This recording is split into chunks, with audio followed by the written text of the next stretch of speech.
오늘 우리에게 들려주신 하나님의 말씀은 에스겔 47장 1절로 8절까지의 말씀입니다. 에스겔 47장 1절로 8절까지의 말씀을 제가 공독하겠습니다. 그가 나를 데리고 성전 문에 이르시니 성전의 앞면이 동쪽을 향하였는데 그 문지방 밑에서 물이 나와 동쪽으로 흐르다가 성전 오른쪽 제단 남쪽으로 흘러내리더라. 그가 또 나를 데리고 북문으로 나가서 바깥 길로 꺾여 동쪽을 향한 바깥문에 이르시기로 본즉 물이 그 오른쪽에서 스며 나오더라. 그 사람이 손에 줄을 잡고 동쪽으로 나아가며 천척을 충량한 후에 내게 그 물을 건너게 하시니 물이 발목에 오르더니 다시 천척을 충량하고 내게 물을 건너게 하시니 물이 무릎에 오르고 다시 천척을 충량하고 내게 물을 건너게 하시니 물이 허리에 오르고 다시 천척을 충량하시니 물이 내가 건너지 못할 강이 된지라. 그 물이 가득하여 헤엄칠 만한 물이요 사람이 능히 건너지 못할 강이더라. 그가 내게 이르시되 인자야 내가 이것을 보았느냐 하시고 나를 인도하여 강가로 돌아가게 하시기로 내가 돌아가니 강 좌우편에 나무가 심이 많더라. 그가 내게 이르시되 이 물이 동쪽으로 향하여 흘러 아라바로 내려가서 바다에 이르리니 이 흘러내리는 물로 그 바다의 물이 되살아 나리라. 아멘. 이어서 생명을 살리는 사람이 되려면이라는 제목으로 이기영 목사님께서 말씀을 전해 주시겠습니다. 네, 반갑습니다. 우리 옆에 있는 귀한 시체들과 인사하겠습니다. 주 안에서 사랑합니다. 잘 오셨습니다.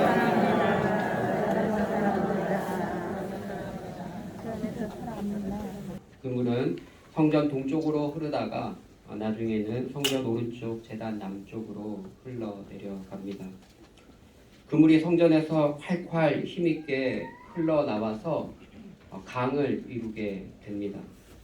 거룩한 안내자가 손에 줄을 잡고 천척을 측량합니다. 천척이 몇 미터인지 혹시 아시나요? 약 500m입니다. 그래서 500m의 길이를 측량한 이후에 그 거룩한 안내자가 먼저 500m를 가서 에스겔에게 따라오라고 그 강을 건너라고 이야기합니다. 그 강을 건넜는데 처음 물의 수위는 발목 정도 왔다고 이야기합니다. 그리고 거룩한 안내자가 다시 줄을 잡고 500m 정도 측량하고 더 나아가서 또 건너오라고 이야기합니다. 두 번째 갔을 때에는 그 물의 수위가 어디까지 찼을까요? 네, 무릎까지 찼다고 이야기합니다. 그리고 다시금 500m를 측량하고 더 나아가서 이제 총 합하면 1.5km죠. 그리고 그 강을 건너오라고 하는데 그때는 허리까지 찼다고 기록하고 있습니다. 그리고 마지막으로 500m 더 나아가서 총 2km를 간 겁니다. 500m 더 나아가서 이야기하는데 그 상태를 보니까 그 물이 가득 차서 사람의 키보다 더 높았고 헤엄쳐서 갈 정도였고 그리고 언뜻 보아도 사람이 능히 건너지 못할 강이 되었다라고 이야기하고 있습니다. 에스겔이 직접 건너지 않아도 이 강은 건너기는 어렵겠구나라는 생각이 직관적으로 들 정도로 깊은 강을 이루었다고 성경은 말씀하고 있습니다. 즉 요약하자면 성전 문지방으로부터 물이 흘러나왔는데 그 물이 아래쪽으로 흘러가면서 점점점 쌓여서 깊은 강을 이루었다라는 것이죠. 근데 그 물이 어디까지 흘러가냐면 아라바로 내려가서 바다까지 흘러갔다고 이야기합니다. 근데 그 바다에는 사해 바다도 포함되어 있는 것이죠. 여러분 사해 바다는 죽은 바다죠. 사해, 죽을 사 바다에 죽은 바다가 사해입니다. 그것은 염분의 농도가 너무나 높기 때문에 생물들이 살 수 없습니다. 근데 놀랍게도 성전 문지방으로부터 흘러나오는 이 물이 들어가는 곳마다 생명을 살리는 놀라운 역사가 있었다고 이야기합니다. 모든 생물들이 살아나고 심히 고기가 많아졌다고 기록하고 있습니다. 또 그뿐만 아니라 우리가 오늘 읽진 않았지만 12절 밑으로 내려가면 그 강물이 흐르는 좌우에는 실과를 맺는 나무들이 있는데 그 실과는 매우 맛있고 그리고 그 잎사귀는 치료제가 된다라고 이야기하고 있습니다. 여러분, 강이 흐르고 그 좌우에 나무가 있고 그리고 잎사귀가 치료하는 능력을 가진 그러한 본문을 성경 어디서 여러분 읽어보셨습니까? 기억나시나요? 네, 맞습니다. 요한계시록 22장에 새 하늘과 새 땅, 완성되는 하나님 나라의 그림을 보여주고 있는 요한계시록 22장에 이 내용이 거의 비슷하게 나와 있습니다. 어린 양과 하나님의 보좌로부터 생명수가 흘러나와서 큰 강을 이루고 그 강 좌우에는 생명나무가 있다라고 이야기하고 있습니다. 아담과 하와가 타락한 이후에 우리 인생들은 생명으로 가는, 영원한 생명을 얻을 수 있는 생명나무로 가는 길이 막혔습니다. 하나님이 두루 도는 화영검으로 막아 놓으셨습니다. 그런데 예수 그리스도 안에서 완성되는 그 나라에는 생명나무가 있고 그 실과를 우리가 따먹을 수 있고 그리고 그 잎사귀는 만국을 치료하는 치료제라고 말씀하고 있습니다. 그래서 성전에서 흘러나오는 생명의 강물, 이 환상이 주는 메시지가 무엇일까요? 요약하자면 삼중적 의미가 있다라고 볼 수 있겠습니다. 그 첫 번째는 바벨론 포로로 끌려갔던 유다 백성들이 회복을 경험하게 될 것이다. 성전으로부터 흘러나오는 물이 회복의 역사, 생명을 살리는 역사를 주었던 것처럼 하나님의 주권적인 은혜로 바벨론 포로로 끌려갔던 그 유다 백성들이 회복을 경험하게 될 것을 함축하고 있는 것이죠. 그리고 두 번째는 예수 그리스도를 믿는 자들이 받게 될 성령에 대해서 말씀하고 있습니다. 그리고 마지막 세 번째는 요한계시록 22장과 연결하여 볼 때에 하나님 나라, 예수 그리스도 안에서 완성되는 새하늘과 새 땅의 그림을 우리에게 보여주고 있는 것이죠. 우선 1차적으로 지금 바벨론 포로로 끌려와서 유다 백성들은 조롱과 수치를 당하고 징계 가운데 있지만 하나님께서 강권적으로 치료하시고 회복시켜 주시겠다고 말씀하고 있습니다. 그런데 이 놀라운 영광스러운 회복, 성전으로부터 물이 흘러나와서 생명을 살리는 이 놀라운 영광스러운 회복이 도대체 어떻게 시작될까요? 그것은 바로 성전으로부터 시작됩니다. 사실은 성전 그 자체가 아니라 성전에 좌정하고 계시는 하나님으로부터 회복이 시작된다는 것을 우리에게 분명히 알려주고 있습니다. 에스겔서 10장에 보면 여호와의 영광이 성전을 떠나게 됩니다. 원래 성전은 하나님이 계신 곳이고 하나님의 영광이 가득한 곳입니다. 그런데 안타깝게도 유다 백성들의 죄악과 또 제사장들의 죄로 말미암아 거룩하신 하나님이 그곳에 더 이상 계실 수 없어서 여호와 하나님께서 그 성전을 떠나시는 장면이 에스겔서 10장에 기록되어 있습니다. 사랑하는 일교구 지체 여러분, 하나님의 거룩한 성전이 성전되게 하는 그 핵심이 무엇입니까? 그것은 바로 하나님의 임재입니다. 하나님의 임재의 영광입니다. 아무리 거룩하고 화려한 성전, 금으로 도배한 성전이라 할지라도 예수 그리스도의 영광, 하나님의 임재가 있지 않는다면 그것은 아무것도 아닙니다. 더 이상 성전일 수가 없는 것이죠. 엘리의 아들 홈리와 비누아스가 하나님의 언약궤를 들고 전쟁에 나아갔습니다. 블레셋 전쟁에 나아갈 때 하나님의 언약궤만 있으면 반드시 이긴다고 생각했던 것이죠. 왜냐하면 하나님의 언약궤는 하나님의 성전 안에 있었고 하나님의 언약궤가 바로 하나님의 임재의 상징이기 때문에 그래요. 그러나 결과는 어떻게 되었습니까? 비참하게 패배했습니다. 언약궤는 빼앗기고 그리고 홈리와 비나하스는 그 전쟁에서 전사하고 맙니다. 우리가 기억해야 할 것은 어떤 형식이나 의식이나 외적인 화려한 예배당이 하나님의 임재를 보장하지 않는다라는 것이죠. 우리 마음 중심에 하나님이 계시고 우리 충영교회 공동체 가운데 또 일교구 공동체 가운데 하나님의 영광이 있어야 우리 마음 중심에 하나님이 계셔야 하나님의 능력이 우리와 함께하는 줄 믿으시기를 바랍니다. 우리 충영교회 예배당 건물처럼 멋지고 화려한 건물이 도대체 우리 대한민국에 있을까요? 저는 사랑의 교회도 뭐 비교할 수 없다고 생각합니다. 너무나 멋집니다. 그러나 아무리 화려하고 멋진 예배당 건물을 가지고 있다 할지라도 그곳 가운데 하나님의 영광의 임재가 없다면 그러면 더 이상 교회가 될 수 없는 것이죠. 하나님의 은혜로 말미암아 에스겔서 43장에 보면 떠났던 여호와 하나님께서 그들의 회복을 위해서 다시금 성전으로 들어오십니다. 성전 동편으로 들어오십니다. 그리고 나서 보았더니 여호와의 영광이 성전에 가득했다고 기록하고 있습니다.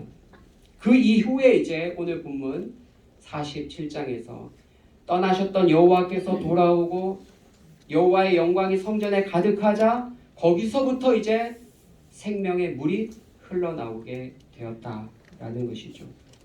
즉 우리가 기억해야 할 것은 성전이라는 아름답고 웅장한 건물 그 자체가 아니라 성전에 임재하시는 하나님, 그 하나님으로부터 생명을 살리는 역사가 시작되는 줄 믿습니다. 그것을 우리에게 가르쳐주고 있어요. 포로로 끌려간 유다 백성들의 회복의 시작은 바로 위대하신 하나님 그분께 있었습니다. 그분이 돌아와서 우리 가운데 임재할 때에 회복의 시작이 있었던 것입니다. 인간의 주도 면밀한 계획이나 무장 독립 운동이 아니라 하나님의 임재가 다시금 우리 가운데 있을 때에 회복되었다라는 것이죠. 이러한 원리도 우리에게 동일합니다. 어떻게 하나님의 백성들이 새롭게 다시 살아날 수 있을까요? 어떻게 잃어버렸던 첫사랑을 회복하고 생명을 살리는 능력 있는 교회가 될 수 있을까요? 그 해답은 바로 우리가 여호와께 돌아가 여호와 하나님의 임재가 우리 가운데 가득할 때에 해결되는 줄 믿습니다. 1907년에 평양 대부흥운동이 있었는데요. 2007년이 100주년 되던 해였기 때문에 많은 선교 단체들이 어게인 1907년이라는 캐치프레이즈를 걸고 운동을 했습니다. 물론 귀하고 가치 있는 운동이지만 우리가 어게인 1907년이라는 구호만을 외친다고 거룩한 영광을 회복하거나 하늘로부터 내려오는 참된 부흥을 경험하는 것이 아닙니다. 진정한 부흥은 하나님이 우리 가운데 임재하셔서 그분이 부어주시는 성령으로 말미암아 되어지는 줄 믿습니다. 우리 모든 공동체의 구성원들이 하나님께로부터 부어지는 성령의 충만함을 받을 때에 그 성령의 역사로 말미암아 우리가 가는 곳마다 생명을 살리는 역사가 있게 될 것을 성경은 말씀하고 있습니다. 우리 사랑하는 일교구 우리 지체 여러분들 오래 신앙생활 하셨는데요. 하나님을 인격적으로 뜨겁게 만나고 성령의 강력한 체험을 했던 때가 언제입니까? 그런 경험은 여러분의 신앙생활 중에 있기는 하십니까? 오순절 측에서는 그 여의도 순복음교회 오순절 측에서는 그러한 경험을 세컨 블레싱이라고 이야기합니다. 두 번째 축복. 우리가 예수 믿고 구원받은 축복 외에 또 다른 두 번째 축복이 있는데 바로 성령께서 강력하게 우리 가운데 임하셔서 우리의 삶을 변화시키고 우리가 가는 곳마다 생명을 살리는 역사가 있게 하기 위해서는 이 세컨 블레싱, 성령 세례라는 두 번째 축복이 있어야 된다고 이야기합니다. 그렇지 않으면 교회는 왔다 갔다 하는데 무미건조한, 안 나가자니 미안하고 또 가자니 귀찮고 어쩔 수 없이 그냥 형식적으로 교회만 왔다 갔다 하는 그런 신앙생활을 할 수밖에 없다라고 이야기합니다. 세컨 블레싱이라는 그런 두 번째 축복이라는 그런 신학 사상에 대해서 우리가 전적으로 동의할 수는 없지만, 그러나 그 중심 내용은 맞습니다. 우리는 두 번째 축복이라고 부르지 않고 그것을 성령 충만이라고 부릅니다. 누구나 우리 안에 다 성령은 계세요.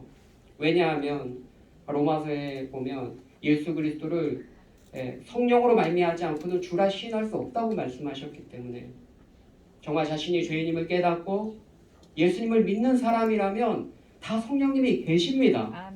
그건 맞습니다.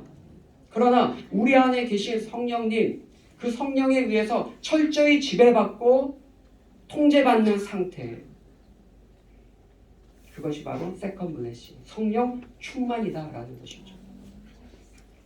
오순절 쪽에서는 두 번째 축복이라고 부르지만 우리 개혁주의 쪽에서는 그것을 성령 충만이라고 부르는 줄 믿습니다. 우리 사랑하는 우리 1교구 지체 여러분, 성령 충만하시기를 바랍니다. 잃어버렸던 하나님에 대한 첫사랑을 회복하시기를 바랍니다. 그럴 때에 비로소 우리는 생명을 살리는 역사에 동참하는 선한 도구가 된다고 성경은 말씀하고 있습니다. 요한복음서에서 물이라는 개념은 사실 성령이라는 개념과 거의 동일하게 사용합니다. 예수님께서 초막절에 성전에 가셨습니다. 성전에서 예수님이 말씀하시는데 내가 생명의 근원이다, 생명수다, 생명수의 근원이다 라고 말씀해 주십니다. 그러면서 말씀하시기를 나를 믿는 자는 그 배에서 생수의 강이 그 배에서 흘러넘치리라고 말씀하셨습니다. 그 생수의 강이 무엇입니까? 이는 믿는 자들이 받을 성령을 가리켜 말씀하신 것이라고 이야기하고 있습니다. 사랑하는 우리 1교구 지체 여러분, 우리가 예수 그리스도를 믿으면, 우리가 믿고 구하고 찾고 간구하면, 그러면 예수님께서 우리 안에 성령을 부어주시는 줄 믿습니다. 그 배에서 생수의 강이 흘러넘치는 것처럼 그렇게 믿는 자들에게는 성령의 부어주심을 약속해 주셨다라는 것이죠. 이것은 어떤 계획이나 훈련이나 인위적인 사람들이 만들어 오는 프로그램이나 은사체험 훈련을 통해서 되는 것이 아닙니다. 오직 우리가 믿고 간구할 때에 가난하고 애통하는 심령으로 주여 우리 가운데 오셔서 성령을 부어 주옵소서, 가난하고 애통하는 심령으로 찾는 자들에게 약속해 주셨습니다. 그래서 예수님이 뭐라고 말씀하십니까? 구하라 그리하면 주실 것이요, 찾으라 찾을 것이요, 두드리라 그리하면 너희에게 열릴 것이다. 너희가 악한 자라도 자녀에게 좋은 것을 줄 줄 아는데 하물며 하늘에 계신 너희 아버지께서 너희에게 좋은 것으로 주시지 않겠느냐. 누가복음은 그 좋은 것을 성령이라고 번역했습니다. 그래서 하늘에 계신 너희 천부께서, 아버지께서 너희에게 성령을 주시지 않겠느냐. 가난하고 애통하는 마음으로 간구하는 자에게 우리 주님께서 가장 좋은 선물 성령을 주실 줄 믿습니다. 미국 켄터키주의 에즈베리 대학에서 일어난 분 소식을 여러분도 들어보셨을 텐데요. 저도 들었습니다. 유튜브 영상을 통해서 몇 개 확인했는데요. 평소와 다를 바 없는 채플을 드리고 하나님의 사랑을 배우기 위해서 채플이 끝난 뒤에 기도하라는 목사님의 부탁에 순종해서 한 20여 명의 학생들이 기도하고 있었는데 이후 성령께서 강력하게 역사하셨습니다. 그래서 수십 일 동안 자발적으로 학생들이 자발적으로 모여서 함께 기도하고 찬양하고 예배하고, 이것은 어떤 선교 단체에서 계획한 일이 아닙니다. 사람이 계획한 것이 아닙니다. 인위적으로 조직한 그런 부흥운동이 아니었습니다. 하늘로부터 임한 성령의 역사였습니다. 그래서 학교는 휴교를 내리고 그 예배를 이어갔습니다. 에즈베리 지역의 주민들도 와서 찬양하고 나중에는 전 세계의 사람들이 비행기를 타고 와서 캠퍼스 밖에까지 줄을 서서 그 부흥의 현장에서 하나님의 임재를 강력히 경험했습니다. 어떤 흑인 목사님이 인터뷰를 하시면서 이렇게 얘기했습니다. 나 정도면 괜찮다고 생각했던 사람들도 하나님의 임재 앞에 서면 죄인 중에 괴수임을 깨닫게 될 것입니다. 하나님의 영광의 임재와 그 무게 앞에 압도당하고 있습니다. 라면서 말씀하시면서 눈물을 펑펑 흘리고 계셨습니다. 참 부흥은 오직 하나님이 부어주시는 줄 믿습니다. 아멘. 예수 그리스도를 믿는 자들에게 예수님을 통해서 우리에게 부어주십니다. 아멘. 강권적으로 은혜로 부어주시는 것입니다. 이러한 놀라운 일들이 사도행전 2장에 있었고요. 또한 1907년 평양 대부흥운동에도 있었고요. 그리고 18세기 미국의 영적 대각성 운동 때도 있었습니다. 그리고 오늘날 에즈베리 대학에도 지금도 일어나고 있습니다. 중요한 것은 하나님이 주권적으로 하나님으로부터 그것이 시작되는데 중요한 것은 그것이 어떻게 시작되냐면 바로 갈망하고 찾는 심령들에게 하나님이 부어주신다라는 것이죠. 죄로 찌든 삶 가운데 어찌할 바를 몰라 상한 마음으로 하나님의 은혜를 간구하는 자들, 정말 새로움을 덧입기 위해서 주님과의 첫사랑을 회복하기 위해서 간절하게 애통하며 주님을 찾는 자들에게 약속한 성령이 부어주는 줄 믿습니다. 우리가 정말 예수님을 다 믿고 성령을 받았지만 그 체험의 정도는 다 다를 수 있습니다. 어떤 분들은 발목 정도의 성령의 강만 체험한 분들이 있을 것입니다. 어떤 분들은 무릎 정도의 성령의 강을 건너고 체험한 분들이 있을 것입니다. 어떤 분들은 허리까지 그 성령의 강에 담겨서 지속적으로 성령의 강한 인도를 받는 분들도 있을 것입니다. 때로는 성령의 강력한 임재 속에서 정말 마치 건널 수 없는 강에 깊이 빠진 것처럼 성령에 의해서 온전히 지배받고 통제받는 분들도 있습니다. 사도 바울이 그러했죠. 성령에 의해서 따라 행하고 성령님께 묻고 성령님과 온전히 동행하는 그런 영의 지배를 받는 사람들도 있습니다. 여러분은 어떤 영적인 상태에 계십니까? 여러분 인생에 살아오면서 신앙생활 하시면서 하나님이 강력하게 역사하셨던 성령의 강력한 임재를 따라 통제받고 지배받았던 때는 언제입니까? 지난 과거에 이러한 일이 있었지라고만 생각하지 마시고 그러한 은혜의 역사를 사모하시기를 바랍니다. 그래서 여러분을 통해서 나 자신이 살 뿐만 아니라 여러분의 가정과 여러분이 속한 공동체와 여러분이 가는 곳마다 생명을 살리는 은혜의 역사가 일어나기를 예수님의 이름으로 축복합니다. 네, 우리 다 함께 말씀을 놓고 기도하기를 원합니다. 네, 반주 주시고 우리 다 함께 말씀을 놓고 기도합시다. 오늘 본문 말씀은 우리에게 이야기합니다. 하나님의 보좌로부터 또 성전 문지방으로부터 흘러나오는 이 물이 생명을 살리는 역사를 일으켰는데 그것이 바로 우리 안에 계신 성령으로 말미암아 가능하다라고 말씀합니다. 그 성령에 의해서 철저히 지배받고 통제받는 상태, 그 성령의 부어짐이 우리 가운데 있어야 합니다. 이것을 세컨 블레싱이라고 부르든 성령 충만이라고 부르든 그것과 상관없이 그러한 역사를 우리가 사모하고 성령에 의해서 영의 지배를 받는 사람이 되어야 합니다. 그래야지만 형식적인 신앙생활이 아니라 정말 영혼을 살리고 하나님이 기뻐하시는 믿음의 삶을 살 수 있습니다. 목사나 장로나 안수집사, 권사라는 그런 형식과 직분이 우리의 신앙생활을 보장하지 않습니다. 하나님께 은혜를 간구합시다. 하나님께 은혜를 간구합시다. 성령의 충만함을 주옵소서. 성령의 부어짐을 허락해 주옵소서. 우리 이 기도 제목을 놓고 우리 다 함께 합심해서 주여 한번 외치고 함께 기도하겠습니다. 주여. 오늘 말씀을 우리에게 허락해 주셨습니다. 우리의 가난한 심령 가운데 하나님의 성령의 생수를 허락해 주시기를 원합니다.